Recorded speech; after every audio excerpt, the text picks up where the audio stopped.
Crypto markets now on the move. We've got a little bit of news for you on the CPI, but also around macro. And then also we're going to give you a surprise around Solana and an ETF that might be brewing. You don't want to miss it. My name is Paul Barron. Welcome back into Tech Path. Let's get started. I do want to thank our sponsor today, and that is Coinbase. If you're looking at getting into centralized exchanges and you want to start your crypto journey, jump over to Coinbase. It's very simple. You can get the future of money over there on Coinbase. And the cool thing here with Coinbase, if you're in the United States or maybe even abroad in many of the countries they operate in, you can get a $200 bonus if you just sign up using our link. So make sure and do that. And if you're brand new, you're thinking, hey, I'm going to get my first Bitcoin purchase or my first Ethereum purchase, check them out. It's a great platform. I use it, and it's one I recommend all the time. Let's get into it today. A couple of things, of course, everybody wondering what is going on with CPI. Well, there you have it. One of the biggest drops we've seen in a while from what was 3.3 in June. We expected a 3.1, now coming down to 3.0. This is fantastic because it appears that the Fed is going to get a chance to see a 2% CPI this summer. We may see this actually appear. That in itself, I think, will be a huge catalyst for as we see the markets going in. Very good sign here. September Fed rate cut probability has now jumped to 81%. This is insane, 81%. I still think it's going to be a little later, but hey, listen, I will not worry if it's a September rate cut. I want to get to a couple other things right here before we bring our guest on today. ARK Investment, this is Cathie Woods talking about defending her strategy in letter to investors. A couple of points within the article here is really around the macro environment that she and others are faced with. Some stock picks, of course, have had some challenging positions, but you know the ARK situation, I think most of you will, and that is they're very committed to innovation across all the different categories that they invest in. So we know Wood, of course, is very into what they call rare and deep value territory and poised for a disproportionately jump once the interest rate cuts begin. She thinks that we are going to see massive moves in the market once the Chair Powell and the Fed starts to soften up just a little bit. There's a lot, of course, brewing within the markets right now. So I wanted to bring on the expert in this. And this, of course, is Mr. Mathew Sigel, head of digital assets over at VanEck. Great to have you back. Hey, Paul. How's it going, man? Great. You look like you're kind of relaxed there under the circumstances. The markets are shuffling. We got roundtables happening at the White House, and CPI is falling, and you're just like chill. Well, ready to rock. Yeah, I mean, we try to zoom out a little bit. There you go. Small Bitcoin correction here. We're off about 20% from the all-time highs in March. But when we look at the past cycles, in the 2021 bull market, Bitcoin had 3 20% drawdowns. Right. In 2016-17, there were 7 20% drawdowns. So this correction looks pretty normal in the context of what is a very volatile asset. I think there's some specific reasons why we've sold off, notably the German government selling, Mt. Gox starting to distribute. But as you noted in the intro, a lot of positive things happening on the macro front, elections getting closer, and we feel good about the second half of the year. Listen, you know, Mathew, I always commend you because I feel like you've been really hard on the SEC, not in a bad way, but you're just like calling them to the desk and saying, hey, you guys need to do things right. One of the things that happened, of course, this week was the SEC officially ended their investigation with the stablecoin issuer Paxos. This was BUSD as not a security. So these, again, along with many other situations, I won't call them losses, but just not wins for the SEC that have happened over the last several months we've had on our show. When you look at the SEC today and you think about the number of people that are starting rotating out of their positions over at the SEC, a lot of people leaving, where do you think the SEC is right now in their stance on blockchain innovation and what we're seeing in the greater market? Well, I think they're in the middle of losing in the court of public opinion, which is causing lawmakers to rethink their votes on this Yep. issue and losing in the courts. And the most, I think, recent notable example of that was Binance winning its case on the sale of secondary BNB tokens, Yep. and a federal judge in DC ruled that those sales are not securities. That's exactly what was decided in the XRP case a year ago. Yeah. So we see, the SEC's legal objection to many of these proof of stake coins like ETH and SOL. Those objections are getting whittled away by the courts, and that's part of what is giving us the confidence to step on the accelerator and put some new filings in the queue. Yeah, for sure. I wanted to get your opinion on this because back to your point in terms of just the losses that have come in. This, of course, just in CFTC chairman says Illinois, of course, ruled that Bitcoin and ETH are now commodities. So this falls under the CFTC. Are we kind of going out of the lion's den and into the fire with the CFTC as maybe the new regulatory body that could be really addressing a lot of things like Ethereum and Solana? What's your opinion on the CFT's stance? I know, Rustin Benham, who has talked about this before, has been kind of in and out of, I won't say pro crypto, but definitely pro innovation. What's your opinion on how the CFTC might handle this? Well, I think it's become clear that these Ethereum spot ETFs are going to launch with the SEC's blessing, and so that is the SEC explicitly agreeing that they are commodities and letting us file these products like under the CFTC's decision on what constitutes a commodity. And since there are futures markets trading on ETH and Bitcoin, becomes clear that these are commodities. I think it's the second order effect when you get into, okay, so ETH itself is not a commodity, but is staking ETH a commodity? Well, the SEC hasn't agreed on that yet. And what about all the DeFi activity that's happening on top of the Ethereum protocol? Exactly. It's pretty clear over the last couple of years that the CFTC, does not countenance DeFi and has made, several enforcement actions in the space. If you're going to trade derivatives and, not be licensed by the CFTC, that's going to be a problem. So yeah, for sure. I think it's like it's positive for ETH specifically, the asset, but there are still a whole number of unanswered questions that could get resolved with FIT 21. But from my reading of FIT 21, that it would still be a quite challenging environment for DeFi and DeFi tokens. Long story short, I think you're careful what you wish for with the CFTC is an accurate concern. Yeah.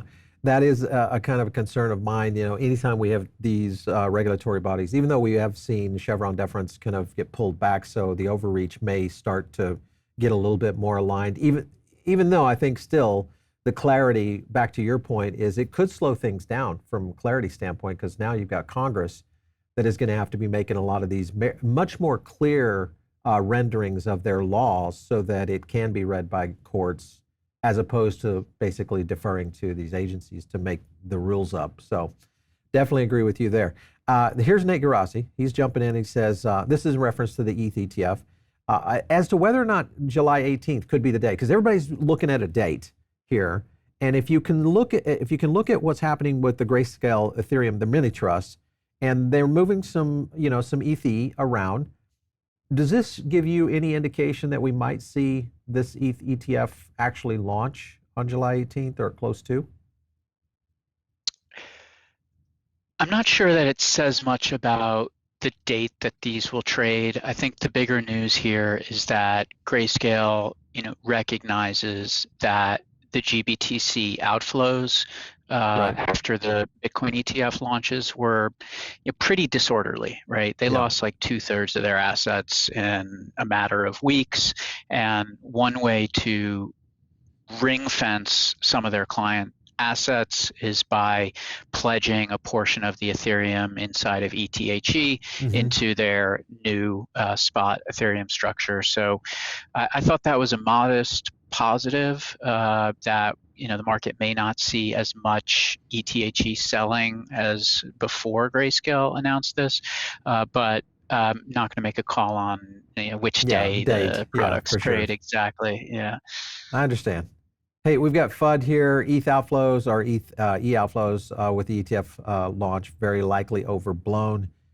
They had 6 weeks to exit near parity if you wanted out. So we're seeing a little bit of arbitration selling right now in terms of what's happening out there. In contrast with GBTC, which was around negative 6.5% discount just 2 days ago. So when you look at that, the setup on this compared to what we saw with the Bitcoin ETF and the explosion of inflows, we know where those, typically could come from. Some was the open market, but some was at GBTC. What do you think this does in terms of inflows for Ethereum's ETF potential going forward? Once we get the Yeah. ETF. I mean, when I look at the ETHE right now, it's trading at basically no premium or discount to NAV. So, theoretically, investors who want to get out of that product could do so at any Do it time now. without a Yeah. discount. They wouldn't have anything to put it into if they Right. want to keep, the underlying Ethereum exposure. So that's why I think that, the Grayscale kind of spin off 10% into the spot trust is a good move. Yeah, interesting. Garasi goes on here, says if you want to invest in the growth of tokenization, ETH is like the picks and shovels play. It underpins all of this. Came from Matt Hogan. Hogan has talked about this quite a bit. He's a big, I will say he's a very forward-thinking asset manager out there. What do you, when you look at, dealing with clients and, high net worth individuals, obviously other asset managers, do you think they understand Ethereum and what its real potential is going forward? Do you think that, are we at that stage right now? I don't think we are. And I think it's something like a flippening that will tell Yeah. you when we're Yeah. at this stage, right? Because when you look at the market value of all the productive assets in the world, it's north of $500 trillion, and the gold market is, call it 10 trillion. So Yeah. the overall market for productive assets is 50 times bigger. And if Ethereum can realize its potential as a open source app store that's going to offer entrepreneurs and developers a better experience than building on like Apple or Android and with a lower take rate, then clearly we're not at that point yet, and we're looking forward to educating kind of the traditional finance market participants on how Ethereum might be a hedge on some of their large FANG exposure. By FANG, I mean the big Web 2.0 stocks. And when we analyze the 2021-2022 bear market, Ethereum actually held up quite well versus many of those mega cap tech stocks. The peak to trough decline, about 80%, on par with Facebook stock. Ethereum actually had fewer down months than most of those mega cap equities in tech, and it obviously outperformed on the upside. We think that this open source app store is taking market share and taking margin dollars away from these big tech stocks, and that the traditional allocators will put a little bit in that bucket as they become more aware of the thesis. So that's why we put out that monster report a couple weeks ago with our new ETH price target and doing some quant work around what is the ideal kind of Bitcoin to Ethereum mix in a standard 60-40 portfolio. And we're having a good time presenting those findings to clients ahead of this launch. Yeah, I think the key here, we're very much in the same camp in terms of understanding the potential for Ethereum and really the ecosystem as a whole. To your point, the opportunity here is much like it was in the early 90s or even mid 90s when we saw that dot bomb and the birth of a lot of new technology companies that now are part of the top tier of the S&P 500. So I think you're exactly right. The key here is going to be the run rate it takes to get that linear to bell curve adoption. For what you're pointing at, there's just so many technologies that it touches, though. It's a different game now because it touches finance, tech, evolution around decentralized FI, and then also just the functional aspects of business. So it hits on all those things. I want to hit on a couple points. With that being said, ETH ETF, bullish, bearish, short run. Balchunas, he's coming in and saying, hey, about a 10 to 15% of the Bitcoin, which ETF inflow. That in itself would be pretty significant and would be considered one of the best ETFs yet. Do you think we're going to see that kind of level or something better or a little bit less?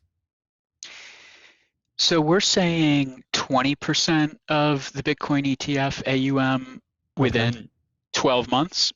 So, that's would be a total asset base of roughly 15 billion. And we've seen some evidence that each dollar of inflow into ETH has a larger price impact because of the lower liquidity for the asset, and in fact, Ethereum's inflation rate is lower than Bitcoin at the moment, and there's even less available on exchange for purchase. So even that kind of 20% estimate could lead to 50% plus rally in the price of the token. And just to kind of give some context around what the rally might look like, if we reach 5k per ETH, which is roughly the previous cycle's all-time high, that is about a $600 billion market cap, and it's roughly the size of Visa. Okay, in terms of market cap. So ETH is already doing almost as much transaction volume as Visa. If we reach 10,000 per Ethereum, that's a $1.2 trillion asset, and that would be equivalent to Visa plus MasterCard plus American Express. And let's just throw out the extreme bull case because we have it. You never know. ETH at 50k. All right, wrap your head around that. About roughly 20x return. That would be 6 trillion in market cap. 6 trillion. What's the equivalent asset? Apple plus Google. Hardly anything. Okay, right? So if Ethereum can start to make meaningful inroads into the market share of app stores by taking some users away from Apple and Google, getting to 50k ETH by 2030, it's about a 50% compound annual growth rate, and that would assume that Google and Apple don't grow at all from here. Yeah, so exactly. We don't think these estimates are like tremendously aggressive. Yeah, okay. I think that, well, first of all, you kind of got me shook on 50k ETH. That's a pretty significant leap. I haven't heard that word come out of anybody's mouth yet, of 50k ETH. But yeah, it's not a price target. We just like to contextualize, like what would the world look like, Yeah, I get you. Yes. I get you. Well, you did hit on something that I think is important, and that, of course, is availability of supply. Here's a good example of 40% of ETH right now, basically locked up right now. You look at 28% stake, 12% in smart contracts as in bridges, and the supply is shrinking. If you look at the overall since June 2020, it's been shrinking. This goes back to your point, just availability of it is going to put some pressure on this price and demand for, even without a clear breakthrough of adoption. This is just going to be the insiders that know about ETH that are betting on it, that have started to say, I think I should go a little bit further into it. So I'm almost in agreement with you. 20% of the Bitcoin ETF inflows you're saying by end of year. That's what you're thinking, end of year? Yeah, within 12 months of the launch. Okay. Yeah, all right. Within 12 months of the launch. Yeah, I think that's very reasonable with what the opportunity is here. All right, here was a tweet. This was just a reference of something you had said. I think odds are 80% if Trump wins. If he does, I think 75% of chance that Solana ETF could be trading within a couple of quarters of the inauguration. This came from you. When you look at Solana right now, and the fact that we don't have a futures market, and the fact that there's that argument that comes into this, do you think it is reality for a Solana ETF to? I know you're going to answer this yes. You guys have filed for one, but I got to push back a little bit. I mean, and I love Solana. I love what they're doing. The projects are clear. It's a very but why would ETH not be enough for the modern day investor today? Why do we need a Solana ETF? Well, we're in the business of designing like intelligently designed investment products and then letting our clients choose what they want to buy. Hmm. So we look at these blockchains as winner take all Right. assets, that one of them is likely to garner 80% plus market share. If Ethereum can do that, we think it's worth up to 20,000 per coin.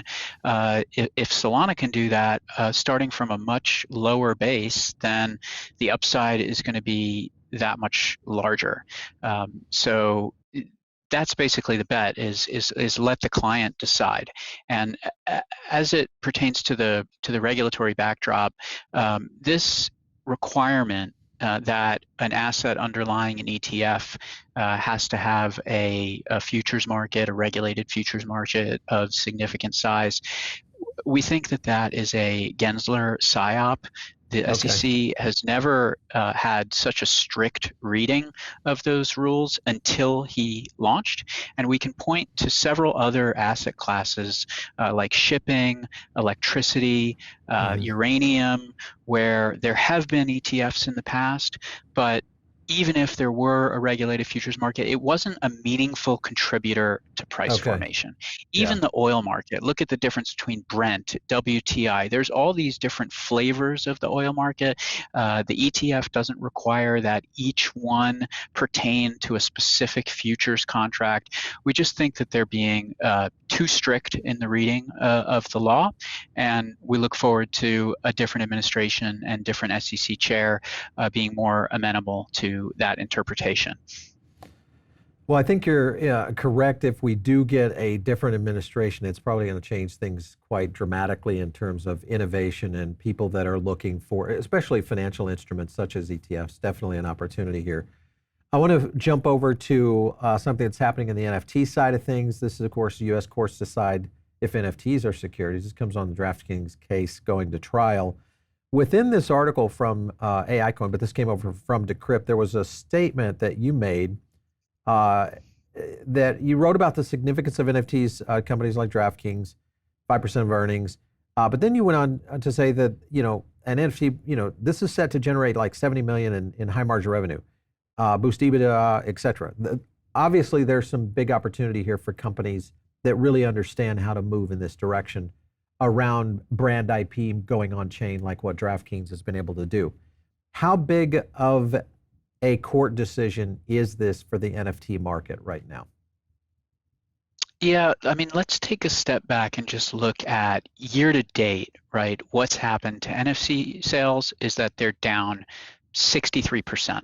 All right. NFTs have been obliterated, Yeah. and it's meme coins which have taken the mantle. So meme coins up 50%, NFTs down 60%, and I Hmm. think the legal challenges are contributing to that decline, and as are some of Ethereum's scaling challenges, and the meme coin rise reflects how easy it is to create an asset on Solana. So I still think this is growing pains. I don't think that DraftKings is going to be liable for this like NFTs as securities. I think that they will Right. eventually win this suit.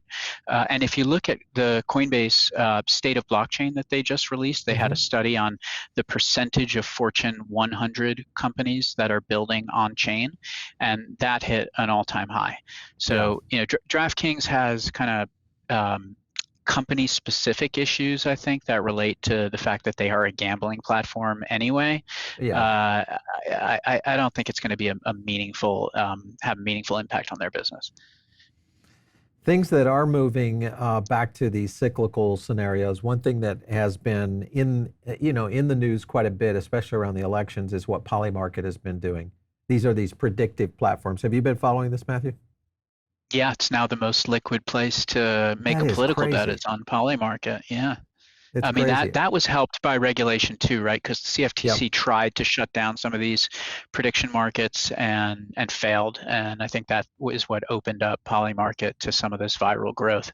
Look at that. Daily active users. That's daily active users since April.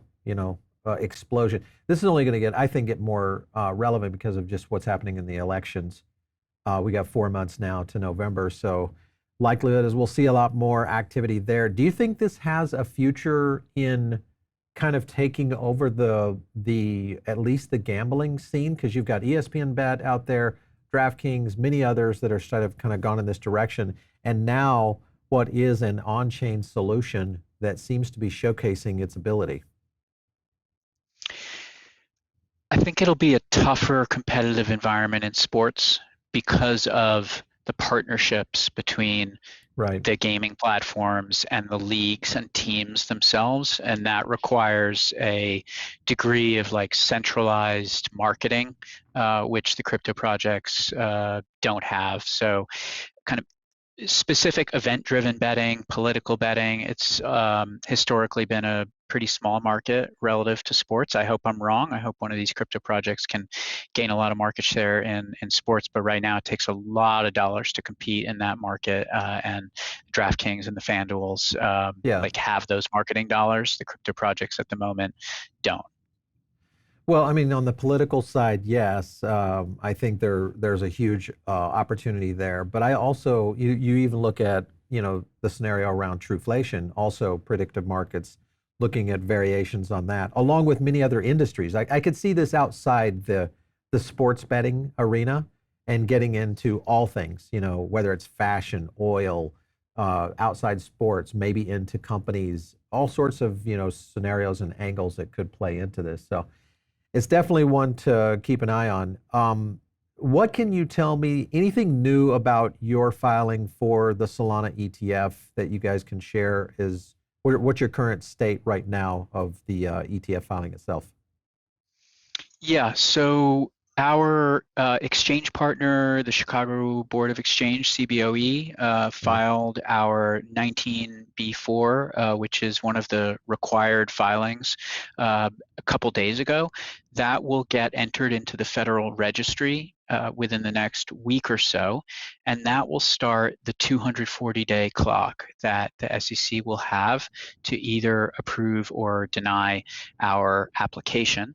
So that puts the final deadline probably somewhere in March. Theoretically early enough for a new administration to give new instructions to a new SEC chair, but not certain. And that's why I made the comment that you highlighted that I see a 75% chance that under a Trump administration, they could get something like a Solana ETF out the door within 6 months. Couple of quarters. Yeah. Okay.